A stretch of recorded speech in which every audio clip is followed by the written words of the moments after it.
দর্শক, আজকে বৃহস্পতিবার দিন। এই দিনে একবার এই দোয়াটা যদি পাঠ করতে পারেন, আপনি নিষ্পাপ না হয়ে থাকতে পারবেন না। আপনার গুনাহ আপনার অজান্তেই ক্ষমা হয়ে যাবে। আপনি জানতেও পারবেন না যে কেমনে কিভাবে এত সহজে আমার গুনাহগুলো ক্ষমা হয়ে গেল। আপনি একদম যে আজকে জন্ম নিয়েছে যে বাচ্চাটা, বাবুটা, ওই বাবুর মতো হয়ে যাবেন। মানে আপনার গুনাহ আপনি পরকালে অবাক হয়ে যাবেন যে আমি নামাজ পড়লাম না, রোজা রাখলাম না, মাঝে মধ্যে বিড়ি সিগারেট খেয়েছি, মদ খেয়েছি, এই সেই কত প্রকার মিথ্যা, হিংসা, অহংকারের গুনাহ করেছি। আজকে আমার গুনাহ কই, গুনাহ কই, আমার গুনাহ কই। আপনি হয়রান হয়ে যাবেন, আপনার গুনাহ আপনিও খুঁজে পাবেন না। বুঝতে পেরেছেন? এটা এমন একটা পাওয়ারফুল অ্যাকশনওয়ালা দোয়া। তবে দোয়াটা আপনাকে আজকে আমলের নিয়তে, তাওবার নিয়তে বৃহস্পতিবার মন থেকে, দিল থেকে পড়তে হবে। ঠিক আছে? দোয়াটা আমি আপনাকে একটু শর্ট করে বলছি। আল্লাহুম্মা গফিরলি যামবি কুল্লাহ।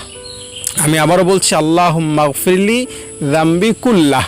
লাস্টে হা উচ্চারণ, কুল্লাহ অথবা কুল্লাহু এভাবে পড়বেন। আল্লাহুম্মা গফিরলি যামবি কুল্লাহ অথবা আল্লাহুম্মা গফিরলি যামবি কুল্লাহু। দোয়াটা পড়ার নিয়মটা বলছি। এই দোয়াটা আপনি আজকে বৃহস্পতিবারে আপনি নবীজিকে স্মরণ করে পাক পবিত্র হয়ে 2-4 বার দুরূদ শরীফ পাঠ করে তারপরে দোয়াটা পাঠ করবেন। দোয়াটা পাঠ করে আল্লাহকে 3টা কথা বলবেন, আল্লাহ ভুল করেছে অতীতে, আমি এই জন্য মাপ চাই। এরপরে বলবেন আল্লাহ আর ভুল করব না, গুনাহ করব না।